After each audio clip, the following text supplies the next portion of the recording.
Hey Google, pwede ko bang habulin yon? Huwag kang maghabol kung iniwan ka na tanga.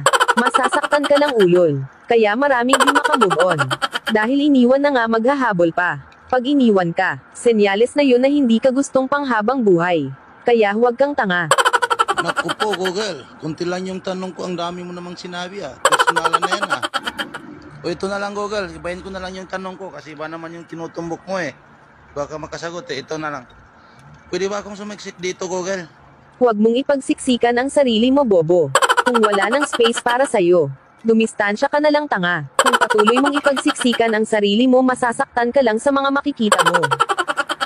Ay, naku po Google. Ayan ka na naman, pinipersonal mo na naman ako sa mga sagot mo niyan Parang tinatamaan ako Hindi naman yan yung tanong ko pero parang pinaparinggan mo yung mga nanonood Marami kasing tanga sa mga nanonood Iniwan na nga, naghahabol pa. Sa bagay, tama ka Google. Ayan guys, huwag tayong tanga. Kasi pati si Google alam niyang tanga tayo Iniwan na nga tayo, maghahabol pa tayo. Wala na nga tayong space na ipagsiksikan pa natin yung sarili natin.